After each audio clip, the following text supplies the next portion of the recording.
Eh ben, merci beaucoup. Merci à Diane Dufeu, merci à Didier Drieux, merci à l'Université de toutes les cultures, ici de l'Université de Rouen, pour l'invitation.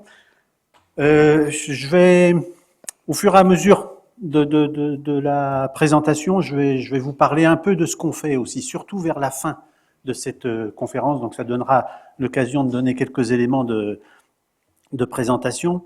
Euh, je m'appelle Yves Denécher, je suis professeur d'histoire contemporaine à l'université d'Angers et par un parcours de recherche, si vous voulez, qui est fait un peu de hasard, d'intérêt, etc., eh bien, j'en suis venu à travailler depuis maintenant une quinzaine d'années sur l'histoire des enfants à l'échelle transnationale, donc l'histoire de l'adoption internationale, grosse actualité en ce moment. Si vous avez regardé les pages du Monde d'hier et d'aujourd'hui, enfin, c'est à venir, il y a une actualité importante, mais aussi les parrainages d'enfants étrangers, mais aussi les migrations d'enfants, notamment en contexte de décolonisation. Et là, en ce moment, on travaille sur les 5000 enfants nés de pères français et de mères vietnamiennes, nés pendant la guerre d'Indochine et qui ont été envoyés en France sans leur mère.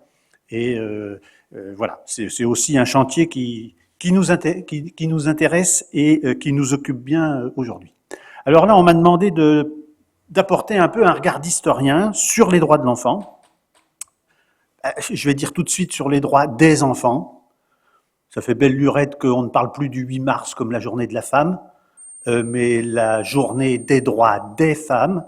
Et je pense que pour les droits de l'enfant, même s'ils ont été énoncés comme ça par la Convention des Nations Unies du 20 novembre, on vient d'en fêter le 33e anniversaire, 1989, il n'empêche qu'il n'y a pas un enfant, il n'y a pas un type d'enfant, certes, il n'y a pas d'archétype. Et donc, les droits des enfants, ça pose déjà 2 ou 3 questions, vous verrez, sur lesquelles on va revenir. C'est pas si facile que ça de parler des droits des enfants, parce qu'en fait, chacun et chacune d'entre nous, en tant que citoyen, citoyenne, professionnel, militant, parfois, parents ou pas, et aussi en fonction des expériences personnelles que nous avons eues, que vous avez eues de l'enfance, eh bien, chacune se fait une idée de la conception de ce qu'est l'enfance et de la conception aussi des droits de l'enfant. Et sans parler des chercheurs dans des disciplines différentes. Il y avait eu en 2013 à l'EHESS un séminaire très intéressant qui s'intitulait À qui appartiennent les enfants? Sous-entendu, à quelle discipline appartiennent les enfants? Et bien, vous voyez que dans cette chaire Parole et pouvoir d'agir des enfants et des jeunes qui vient d'être créée à l'Université d'Angers, ce qu'on essaie de faire, c'est justement une approche interdisciplinaire. Alors la chronologie des droits de l'enfant, elle est connue et je vais évidemment la rappeler ici. Si la chronologie est connue, l'histoire des droits de l'enfant n'est pas, n'est pas très développée. Elle reste à faire. On manque de travaux d'envergure de la part d'historiens sur cette question de la construction des droits de l'enfant, ce qui fait que les enjeux contemporains aujourd'hui autour de la sollicitude à l'égard des enfants sont en fait trop peu éclairés par l'analyse historique de cette construction. En France, l'intérêt pour les Child Studies, ou les Childhood Studies, ou les Youth Studies, qui sont apparus aux États-Unis dans les années 90, est vraiment très récent en France, très peu développé. Ces études sur l'enfance, qui ambitionnent finalement d'étudier l'enfance pour elle-même, dans une approche et une pratique justement pluridisciplinaire, sciences sociales, arts, humanité, médecine, droit, médecine, santé plutôt. Et donc, le retard de la France dans ce domaine-là, il est tout à fait patent. Alors, je vous propose d'aborder plusieurs questions qui me paraissent tout à fait essentielles quand on parle des droits de l'enfant ou des droits des enfants. La première, qui a été très développée par le philosophe Dominique Youf, je vous ai mis son ouvrage ici en bas, là, porte sur ce qu'on peut appeler la généalogie des droits de l'enfant. Quelle est la part de la philosophie et des droits de l'homme dans les droits de l'enfant? Et quel est l'héritage du droit romain?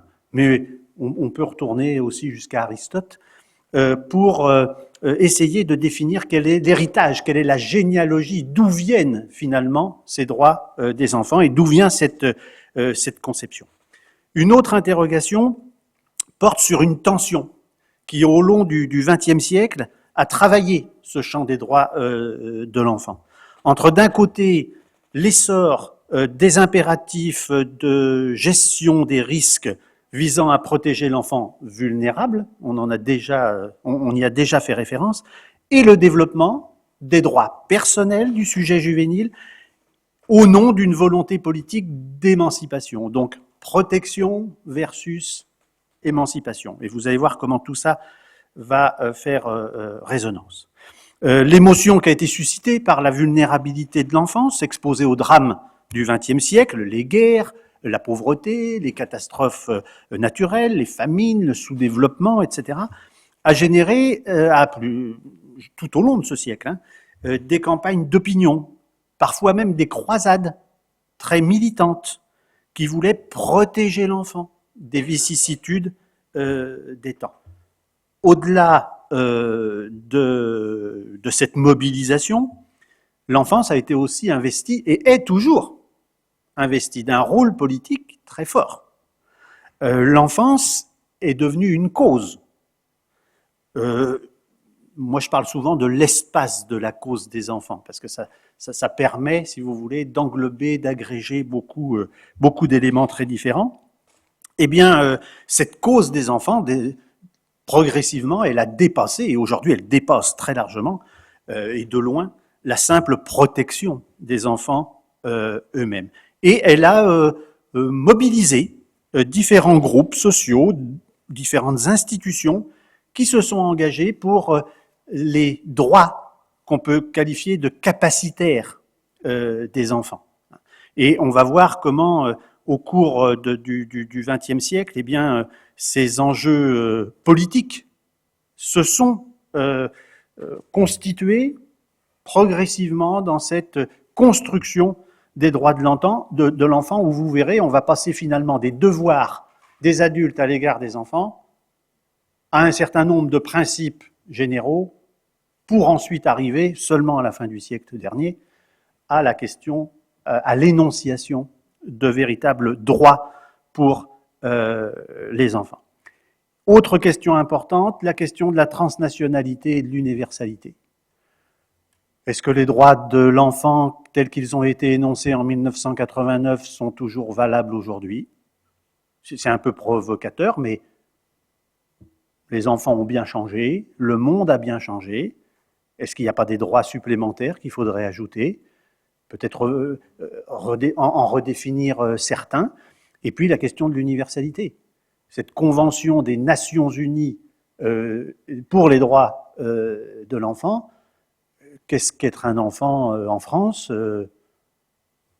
au Sri Lanka, au Mali, en Bolivie, au Canada, en fonction évidemment des cultures et des civilisations, l'approche vis-à-vis des enfants est évidemment très différente. Et je ne parle pas de la profondeur historique. Et puis évidemment, parole des enfants, intérêt des enfants. Alors vous savez, avec cette notion d'intérêt supérieur de l'enfant, pas très bien traduit, parce que dans le texte anglais de la Convention internationale des droits de l'enfant, on dit « the best interest », ce qui n'est pas tout à fait la même chose que l'intérêt supérieur, hein, le meilleur intérêt. Ce n'est pas tout à fait la même chose que l'intérêt supérieur. On a l'impression que c'est quelque chose comme ça, vous voyez, d'évident. The best interest, c'est finalement plus intéressant. Et puis, je terminerai par vous parler un peu de l'agentivité, c'est-à-dire des enfants acteurs de leur propre vie.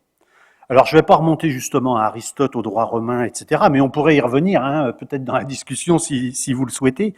Mais en gros, c'est à l'époque moderne, on va dire au XVIIe siècle, qu'avec Locke, qu'avec Rousseau, au XVIIIe, et avec d'autres, au moment où s'édifie une philosophie des droits de l'homme, eh bien, certains auteurs, ceux que j'ai cités, commencent à évoquer des droits pour les enfants, des droits spécifiques pour ces enfants, et ils s'attaquent, dès ce moment-là, dès le XVIIe, avec Locke, etc., ils s'attaquent à la puissance paternelle. Parce que depuis Aristote, là, eh bien, le pouvoir, l'autorité royale du père, en tant que mari, maître sur ses esclaves, et père sur ses enfants, cette autorité royale du père, évidemment, elle ne laisse place à aucune expression possible de droit pour les enfants. Pour son épouse non plus, et évidemment pas pour ses esclaves non plus. Mais vous voyez qu'on fait une espèce comment dire, chez Aristote, il y a une espèce d'ensemble là constitué de ces éléments-là. Le 19e siècle voit des améliorations dans le sort des enfants en Europe, réglementation du travail, progrès de la scolarisation, développement de la pédiatrie, invention de ce qu'on appelle la petite enfance, ça c'est Jean-Noël Luc et d'autres qui ont bien travaillé sur Catherine Rollet, qui ont travaillé sur cette idée de l'invention de la petite enfance au 19e siècle. Et puis, j'allais dire, là, on va pas forcément s'arrêter trop sur le vocabulaire, mais l'adolescence, aujourd'hui on parle d'adolescence parfois, vous savez, entre l'adolescence, le jeune adulte, etc. Ce qui est la reprise d'un terme romain, hein, adolescens. Donc vous voyez, on n'invente rien, on reprend des choses comme ça qui viennent. Et puis on ne va pas parler non plus de l'âge des enfants, l'âge de raison, le petit enfant, enfin bon, etc. Mais évidemment, on pourrait. À la fin du 19e siècle, il y a un vrai tournant. De grandes lois constituent assurément ce tournant, notamment les lois de 1889 en France, en Grande-Bretagne, qui sont relatives à la protection des enfants maltraités et moralement abandonnés. Et ces deux lois, de chaque côté de la Manche, prévoient l'intervention de l'État au sein de la cellule familiale. Et ça, c'est une nouveauté. Là, si vous voulez, on a... Et c'est pour ça que je vous parle vraiment de tournant, parce que la conception aristotélicienne, si vous voulez, de l'enfance et du rapport entre l'enfant et son père, la change. L'État peut intervenir dans la famille et peut prononcer la déchéance paternelle. 1889. Ça, c'est un vrai tournant.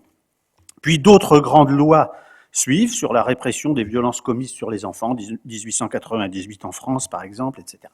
Et au début du XXe siècle, eh bien, il y a une première volonté qu'on peut qualifier de transnationale, qui va dépasser les États.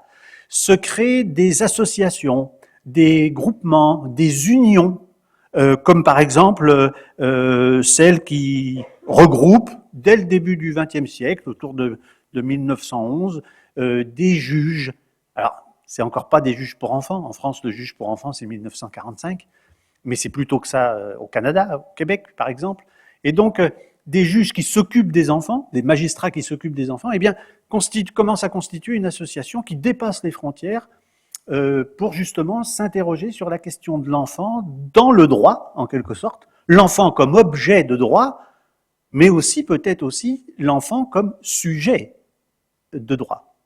Donc, vous voyez, c'est les premières discussions à ce moment-là. Arrive la guerre, la Grande Guerre, la Première Guerre mondiale, et au lendemain de cette Première Guerre mondiale, il y a deux grands chantiers, si vous voulez, qui s'imposent. J'ai dit la première ou la deuxième ? La première, c'est bien ça. À la fin de la Première Guerre mondiale. Il y a deux chantiers qui s'imposent. Le premier, vous l'avez sous les yeux, c'est venir en aide dans l'urgence à l'enfance malheureuse. Et là, vous voyez sur la gauche, eh bien, un appel d'Anatole France, grand écrivain de l'époque, un peu oublié aujourd'hui, qui, vous voyez, lance cet appel au secours des enfants russes. Je ne pense pas que vous pouvez lire le texte, mais en fait, Anatole France, c'est comme si aujourd'hui, je ne sais pas, moi, je vais dire n'importe quoi, Patrick Bruel peut-être, lançait un appel pour les enfants ukrainiens ou autres. Vous voyez, une grande personnalité. Hein. Et son discours est intéressant parce qu'il est très culpabilisateur. À un moment, dans le tract, là, il dit regarde cet enfant, regarde ses yeux, que fais-tu pour lui? Tu ne feras rien et tu emporteras ce regard jusque dans ta tombe, il te poursuivra, etc., etc. Donc, qu'est-ce qu'on fait pour les enfants? Qu'est-ce qu'on est en devoir de faire pour eux? Ça, c'est le premier chantier. Et il y en a un deuxième qui est tout différent, qui est de dire on est au lendemain de la Première Guerre mondiale. Alors, il y a beaucoup d'orphelins, mais j'ai envie de dire on va les laisser de côté, parce que comme à toute période de l'histoire, les orphelins, qu'est-ce qu'ils deviennent? Ils sont pris en charge par leur famille. Les orphelins de la Première Guerre mondiale, ce sont surtout des orphelins de père. Donc ils restent avec leur mère, et éventuellement, quand ils deviennent des orphelins totaux, comme on dit, ou des orphelins 100%, ils sont pris en charge par des oncles, par des tantes, par des grands-parents, par des grands frères, des grandes sœurs, etc. Donc, par contre, l'enfant devient une véritable promesse d'avenir. En France, notamment, à l'époque, dans les écrits, on rappelle toujours qu'en 1914, il y avait 40 millions de Français pour 60 millions d'Allemands. Et ce sont ces deux nations-là qui se sont affrontées principalement. Donc si on veut un État fort, eh bien, il faut une population forte. On dit souvent c'est le début du natalisme, du familialisme, etc. Ça va au-delà de ça, c'est le début du populationnisme. C'est-à-dire l'idée qu'en France, il faut que la France ait une grande et une importante population si elle veut rester une puissance. Et donc c'est dans ce contexte, l'enfant conçu comme promesse d'avenir, eh bien que Eglantine Jem, par exemple, je vais dire Églantine, ce sera plus facile, eh bien qui est une Britannique, donc vous voyez un petit peu comment elle définit son action vis-à-vis des misères qui tombent sur le dos de ces pauvres enfants, eh bien elle lance cette idée de rédiger une première déclaration des droits de l'enfant. On est en 1923-1924. La caractéristique de tous ces mouvements qui se posent cette question des droits de l'enfant, eh bien, c'est que si on veut assurer la paix, et notamment la paix en Europe, ça ne peut passer que par cette nouvelle génération. Et donc cette nouvelle génération, la société dans son ensemble, doit se mobiliser et doit faire tout ce qui est possible pour faire en sorte que cette nouvelle génération eh bien, soit éduquée d'une manière différente. Ce n'est pas pour rien si à ce moment-là, il y a beaucoup d'expérimentation d'éducation nouvelle. Et il faut replacer, en quelque sorte, placer l'enfant au centre un peu de la société. Alors, voilà cette déclaration de Genève. Là, c'est un fac-similé, un document qui est tout à fait intéressant. Oui, vous voyez que cette déclaration, elle est très courte. Hein. Il y a un petit préambule et 5 articles. On va y revenir. Mais je reviens sur ce document-là. C'est intéressant parce qu'en fait, on voit dans les signatures du document, il y en a beaucoup, quelles sont les motivations, les forces qui sont à l'œuvre dans cette énonciation des droits de l'enfant. Le premier rectangle rouge encadre le nom de Gustave Ador. Et Gustave Ador, eh bien, c'est un responsable du Comité international de la Croix-Rouge. Ensuite, à côté, c'est le nom d'Églantine Jem. Et puis j'en ai souligné un autre sur la colonne de droite, qui est celui de Gabrielle Duchesne. Et Gabrielle Duchesne, eh bien, c'est une Française. Vous imaginez qu'il y a beaucoup d'autres noms qui viennent de beaucoup d'autres pays. Mais Gabrielle Duchesne, eh bien, c'est une féministe française de l'entre-deux-guerres, de ce qu'on appelle une féministe de la première vague. Et beaucoup de féministes, dans ces années-là, dans l'entre-deux-guerres, eh bien, s'engagent pour la cause des enfants. Donc on voit là le CICR, des féministes, des éducateurs, des juges, etc., qui se liguent, si j'ose dire, pour énoncer cette première déclaration. Alors on l'appelle la déclaration de Genève. Là, du coup, vous arrivez à lire parce que j'ai fait exprès de la grossir au maximum. Vous voyez bien que ce qui est affirmé, ce sont bien les devoirs de la société, des adultes envers les enfants. Et donc l'article 1, l'enfant doit être mis en mesure de se développer d'une façon normale, matériellement et spirituellement. L'enfant doit, ça veut dire que c'est la société qui doit faire en sorte que. L'enfant qui a faim doit être nourri, l'enfant malade doit être soigné, l'enfant arriéré doit être encouragé. C'est du vocabulaire de l'époque, hein. Vous allez voir que ça va évoluer. L'enfant dévoyé doit être ramené, l'enfant orphelin et abandonné doivent être recueillis et secourus. L'enfant doit être le premier à recevoir des secours en cas de détresse, ça c'est les femmes et les enfants d'abord en gros. L'enfant doit être mis en mesure de gagner sa vie et doit être protégé contre toute exploitation. Alors il ne s'agit pas de mettre les enfants au travail. Il doit être en mesure de gagner sa vie, ça veut dire qu'on doit être en capacité de le former. Et puis article 5, l'enfant doit être élevé dans le sentiment que ses meilleures qualités devront être mises au service de ses frères. C'est la fraternité qui est contenue dans ce 5e article. Donc vous voyez un texte, alors très court, on pourrait dire, oui, c'est un peu évident, on enfonce une porte ouverte. Ce qui est important, c'est que dans tout l'entre-deux-guerres, c'est le seul texte qui énonce des droits, ou du moins des devoirs de la société vis-à-vis des enfants. Alors vous pouvez déjà jouer en vous demandant ce qui peut manquer là-dedans.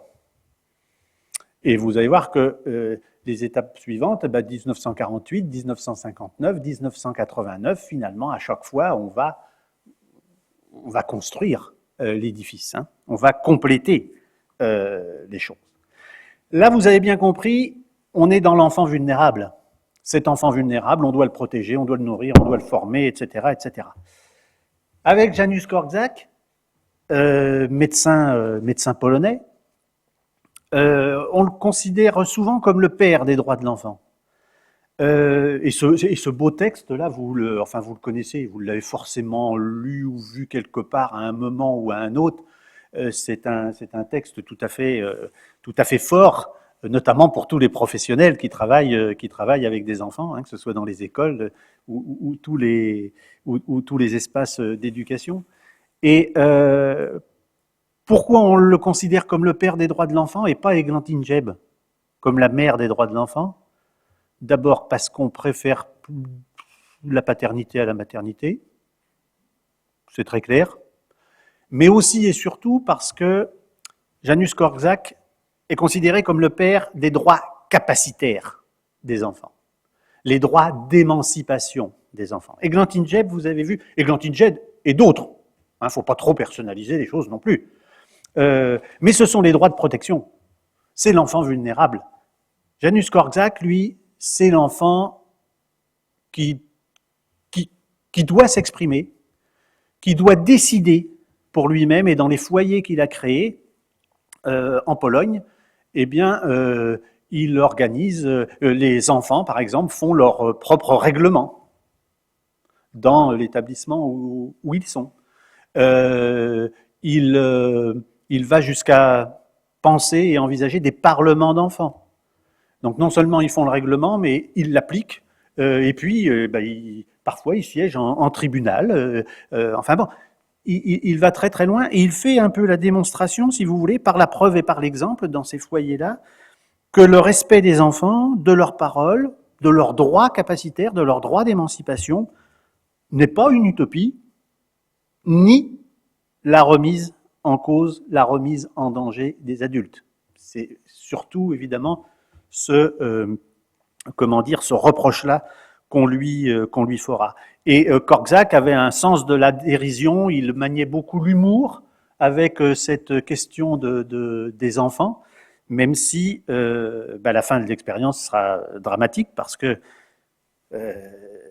Korczak était d'origine juive et les enfants qu'il avait accueillis dans ces centres étaient d'origine juive, et en 1942, eh bien, les enfants, leur éducateur et Korczak finiront dans le camp de Treblinka, tous exterminés. Mais néanmoins, cette expérience de Korczak, elle est inspirante, hein, pour beaucoup. Alors la déclaration de Genève, celle d'Eglantine Jebb, va survivre à la Seconde Guerre mondiale. Et en 1948, quand on établit cette déclaration universelle des droits de l'homme, que vous connaissez, se pose la question, est-ce qu'il est nécessaire de faire une déclaration des droits de l'enfant, puisque dans la déclaration universelle des droits de l'homme, il est écrit, c'est l'article 1, que tous les hommes naissent et demeurent libres et égaux en droit. s'il y a écrit ça, est-ce que ça vaut le coup d'énoncer des droits spécifiques pour les enfants? La réponse des Nations Unies, ça va être non. Et donc, ce texte, Déclaration universelle des droits de l'homme, vous voyez, quand je vous parlais de la question de l'universalité, eh bien, va en quelque sorte étouffer, peut-être pas écraser, mais étouffer cette idée qu'il faut énoncer des droits pour les enfants. La déclaration de Genève, c'est une simple déclaration. Elle n'est pas du tout contractuelle. Elle n'est pas du tout. Elle n'impose rien aux États. C'est une déclaration de bonne intention. Et vous voyez que dans la Déclaration universelle des droits de l'homme, on va quand même, c'est l'article 25, énoncer quelques idées dans lesquelles, surtout là, l'article 25.2, la maternité et l'enfance ont droit à une aide et à une assistance spéciale. Tous les enfants, qu'ils soient nés dans le mariage ou hors mariage, jouissent de la même protection sociale. On est en 1948. Évidemment, tout ça, aujourd'hui, semble un peu dépassé. Ce qui fait que ceux qui s'intéressent aux droits des enfants, eh bien, en marge de cette déclaration des droits de l'homme, vont, en 1948, actualiser la première déclaration de Genève. Vous vous rappelez qu'il y avait 5 devoirs, on en rajoute 2, ceux que j'ai encadrés en rouge, que vous arrivez à lire.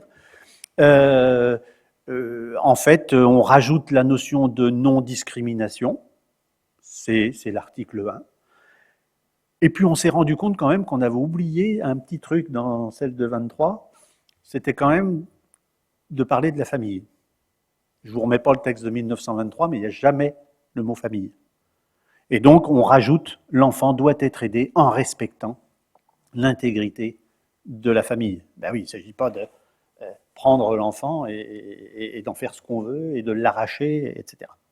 Et puis vous voyez, je n'ai pas le temps, mais vous voyez que l'enfant arriéré devient l'enfant déficient. On en profite pour toiletter les choses. L'enfant, on parle maintenant d'enfants inadaptés, on parle de prévoyance et de sécurité sociale. Oui, on est après 1945, donc il n'y a rien d'étonnant à ça.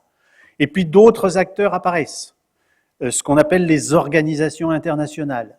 C'est l'UNICEF. Tiens, par Ludwig Rachmann. Lui aussi, il est polonais. Vous allez voir qu'on va retrouver encore la Pologne tout à l'heure. Et Ludwig Rachmann, eh bien, il est très proche du français Robert Debré, que vous avez ici. Et Robert Debré, grand pédiatre, il y a je ne sais pas combien de pôles mère-enfant ou de maternité en France qui s'appellent Robert Debré. Eh bien, Robert Debré, lui, crée à Paris un centre international de l'enfance qui fonctionne avec l'UNICEF. Cette Debré, alors je ne vais pas dire invente parce que ce ne serait pas tout à fait vrai, mais développe le concept de pédiatrie sociale. Alors qu'on a l'impression de redécouvrir aujourd'hui. C'est bizarre, ça n'a plus du tout été à la mode à partir des années 90, puis aujourd'hui on y revient. Et si vous cherchez pédiatrie sociale sur Internet, par exemple, vous allez voir qu'on dit que c'est un certain docteur Julien au Québec qui, dans les années 90, a développé ce concept de pédiatrie sociale. Il l'a développé vis-à-vis notamment des communautés autochtones.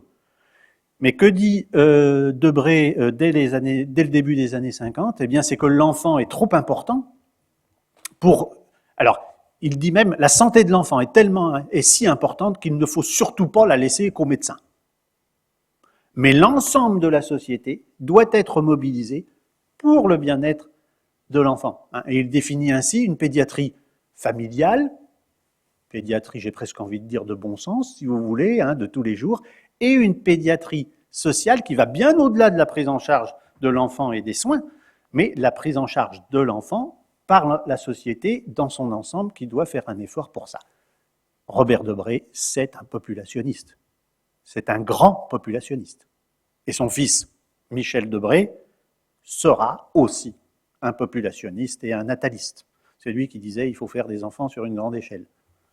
L'expression était un peu malheureuse et ça donnait lieu évidemment à des caricatures dans les journaux de l'époque, mais néanmoins, cette idée, si vous voulez, est très ancrée chez eux. En 1959, les organisations internationales, l'UNICEF, l'OMS, l'UNESCO, le CIE, le Bureau catholique de l'enfance, qui s'engage beaucoup sur cette question, un certain nombre d'États, la Pologne notamment, en se référant à Ludwig Rachmann qui a créé l'UNICEF, à Janusz Korczak dont on a parlé tout à l'heure, eh bien, arrive à énoncer en 1959, 10 ans après la Déclaration des droits de l'homme, une déclaration internationale des droits de l'enfant. Donc 1959, c'est une déclaration. Ça veut dire que ça n'engage à rien, ça n'implique rien. C'est pas un texte qui est, qui contraint les États, mais néanmoins, cette déclaration des droits de l'enfant de 1959, eh bien, on était parti de 5 devoirs, ensuite on est passé à 7, et puis là, on va passer à 10 principes, et vous en connaissez déjà 7. Je vous ai mis les 3 qu'il y a en plus, en gros. Hein. C'est le principe 3, l'enfant a droit dès sa naissance à un nom et une nationalité. Le principe 6, où pour la première fois on parle d'amour. On n'en parlait pas en 1923, on n'en parlait pas en 1948. L'enfant a droit à de l'amour et de la compréhension. Et puis vous voyez, on voit apparaître, c'est le principe 7, cette notion d'intérêt supérieur de l'enfant, et puis le droit aussi au loisir hein, pour les enfants dans cet article 7. Ces 10 principes qui sont énoncés en 59, ils ne sont pas contraignants pour les États. Je ne sais pas du tout quelle heure il est, j'ai pas pris. Très bien. Et en marge de ce texte qui est considéré par beaucoup d'acteurs de l'enfance comme trop mou, comme trop édulcoré, comme ne faisant pas beaucoup à avancer les choses, eh bien, il y a d'autres acteurs qui se mobilisent, et alors fortement, avec un militantisme exacerbé, parfois même un peu jusqu'au boutiste. C'est le franco-suisse Edmond Kayser, par exemple, je ne sais pas si c'est un nom que vous connaissez, mais qui fonde l'ONG Terre des Hommes en 1960. Terre des Hommes France, c'est en 62. Et Edmond Kayser, si vous voulez, qui a été un compagnon de route de l'abbé Pierre, enfin bon, voilà, eh bien, il crée Terre des Hommes face, si vous voulez, au contexte de la guerre d'Algérie, 1954-1962, où il y a beaucoup de populations déplacées, etc. Et il crée Terre des Hommes, qui est une organisation de réaction, si vous voulez, face à la misère que connaissent certains enfants. Et il veut créer une organisation qui agit directement, sans se poser de questions. Et Kayser faisait beaucoup de conférences où il y avait toujours beaucoup de monde. À l'époque, il n'y avait pas de diaporama, il passait des diapositives et il passait les images les plus terribles qui soient. Dans ce livre-là, notamment, il y a un cahier photographique au milieu. Les photos sont insoutenables. L'image, le visage d'une petite fille vietnamienne brûlée par le napalm, où le visage a quasiment fondu, on voit que des trous pour les yeux, etc. C'est horrible. Et son discours, c'était face à des salles pleines, et il tutoyait tout le monde, et voilà. Et il disait, mais quand ton enfant touche le four chez toi, etc., tu considères que c'est la fin du monde, que c'est une catastrophe. Cet enfant-là, qui a le visage fondu par le napalm, qu'est-ce que tu fais, toi, pour cet enfant-là? C'est la culpabilisation d'Anatole France de tout à l'heure, puissance 10. Puissance 10. Et c'est notamment lui qui va développer beaucoup l'adoption internationale, en disant, un enfant qui est en Amérique du Sud, qui a beaucoup de mal pour vivre, qu'est-ce que tu veux faire pour lui? Tu veux envoyer de l'argent de temps en temps pour qu'il aille à l'école, pour qu'il mange un peu, puis quand il arrivera à 14 ans, il mourra bêtement d'une maladie, et tout ce que tu auras fait, ça ne servira à rien. Si tu veux sauver un enfant définitivement, adopte-le. Et l'adoption internationale en France va se développer sur cette idée de l'action humanitaire, et ça va poser après plein de soucis. Plein de soucis. Mais néanmoins, Voilà un acteur, si vous voulez, un peu particulier. Edmond Kayser, c'est le sans-frontiérisme avant Médecins sans frontières. Hein, maintenant, les historiens, j'allais dire, ne présentent plus la guerre du Biafra, la création de Médecins sans frontières en 1971 comme le début du sans-frontiérisme, même si Kouchner le revendique et beaucoup d'autres. Mais dès les années 60, avec Kayser et d'autres, il y a déjà cette idée que peu importe les États, peu importe si on a le droit d'y aller, peu importe si on a le droit de le faire, l'enfant est en train de crever, il faut le sauver. C'était comme ça qu'il parlait. 1979, et donc, ce que je veux vous dire par là, c'est que cette déclaration de 1959, c'est un pas, c'est une avancée, mais en même temps, elle montre clairement son insuffisance. Et donc, il y a des mobilisations, et des mobilisations fortes. En 1979, l'ONU décrète cette année internationale de l'enfant. En 1975, ça avait été l'année internationale de la femme, comme on disait à l'époque. Et je vous ai mis un pif gadget, parce que ce qui est intéressant, c'est ce que j'ai entouré en rouge. C'est-à-dire qu'en 1979, dans pif gadget, c'est le Parti communiste, hein, pif gadget. Mais néanmoins, ce qui est intéressant, c'est ça. Agit, signe la déclaration « Je suis un enfant du monde ». Cette injonction-là, parce que c'est un impératif, toi, enfant, agis. Hein.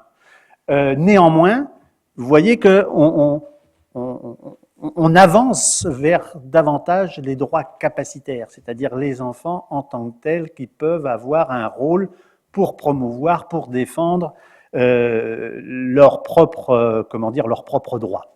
Alors cette année internationale des droits de l'enfant, bon, voilà, il va se passer plein de choses. Quand on regarde les archives de l'INA, par exemple, c'est intéressant. On voit tous les discours de Valéry Giscard d'Estaing, qui est alors président de la République, sur l'enfance, sur les priorités de l'enfance, etc., etc. Les historiens sont souvent un peu désabusés, en fait. Parce que Macron, aujourd'hui, pourrait faire le même discours. Il ne ferait pas de la même manière. La communication politique a changé. Mais sur le fond, bon.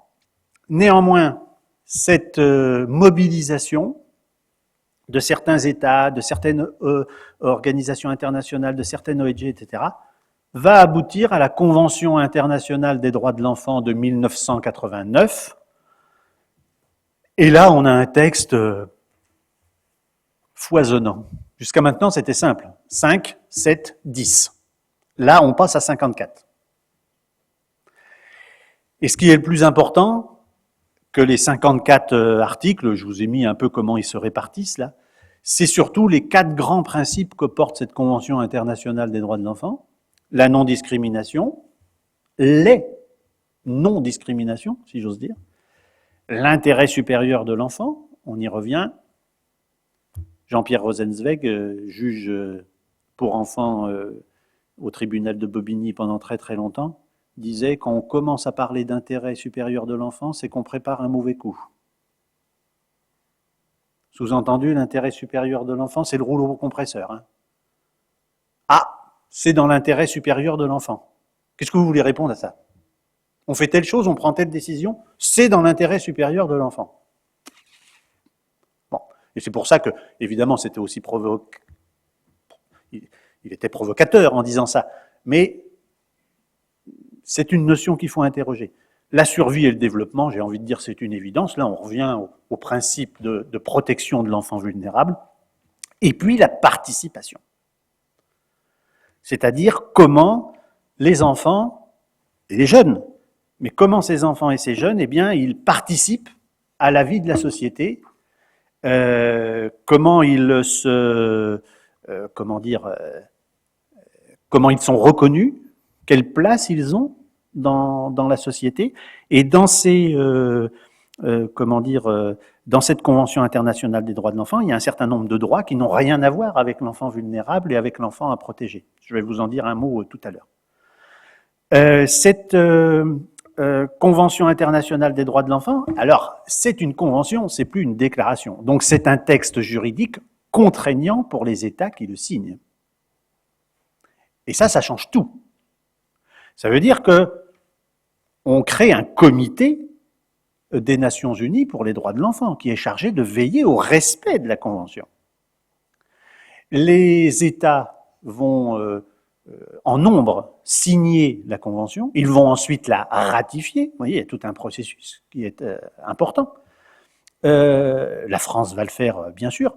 Et aujourd'hui, cette Convention internationale des droits de l'enfant, c'est le texte, c'est un des textes, une des conventions, on va être précis, les plus signées et les plus ratifiées au monde.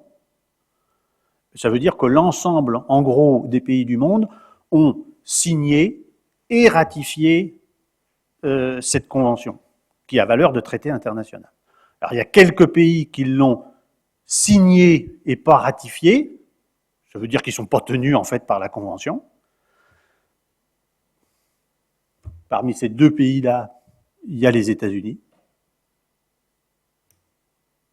Et il y a quelques pays qui ont signé. Donc, en gros, je voulais vérifier avant de venir, puis dans le train, ça ne marchait pas, mais vous pourrez vérifier ça facilement. En gros, il doit y avoir le Soudan du Sud et la Palestine qui ne l'ont pas signé. Et parmi ceux qui l'ont signé et non ratifié, il y a les États-Unis et est-ce que ça va être l'Érythrée? Je ne sais plus trop, et c'est bien dommage. Mais en tout cas, voilà, le problème, enfin, j'ai envie de dire que c'est bien... Ah non, non, ne cherchez pas la Chine, la Russie, etc. Non, non, non, non. Je veux dire que ça soit le Soudan du Sud, la Palestine, etc., on comprend que ces États-là, membres des Nations Unies, sont dans des situations compliquées. Donc en fait, pour aller vite, et si on veut résumer, il n'y a que les États-Unis qui aujourd'hui ne sont pas partie prenante à cette Convention internationale des droits de l'enfant. Pour plusieurs raisons, mais il n'empêche que ça ne laisse pas d'interroger quand même sur la position d'une grande démocratie sur cette question. Mais on pourra y revenir si vous voulez dans les questions. Le comité des droits de l'enfant, régulièrement, tous les 3-4 ans, il regarde la France. Et il dit, eh bien, qu'est-ce que vous faites, vous, État français, pour respecter la Convention internationale des droits de l'enfant? Et à chaque fois, le comité fait des remarques, des remontrances à la France, qui n'est pas irréprochable, loin de là.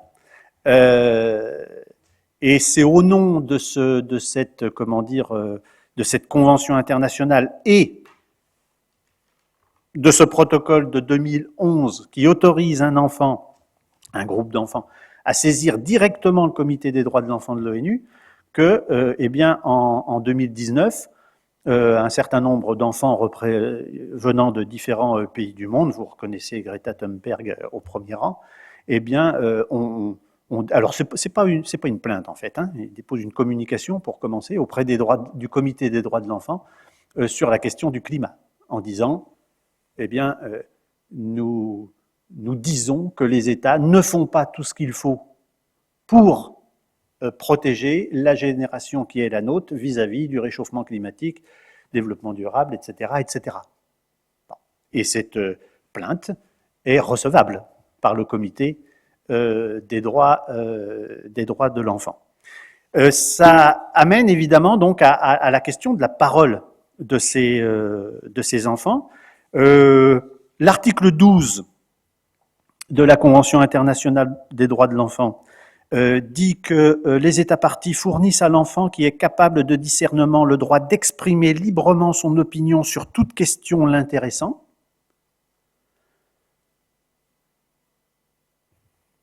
Voilà. Les opinions de l'enfant étant dûment prises en considération eu égard à son âge et à son degré de maturité.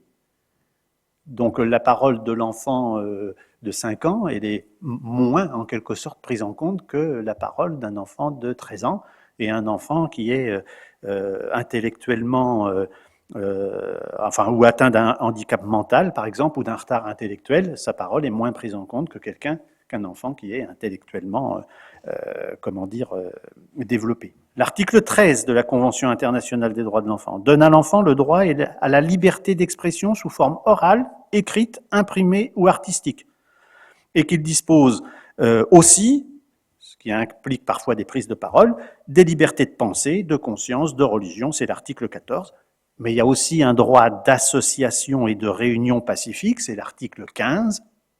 Alors ça, allez dire ça à un CPE dans un collège.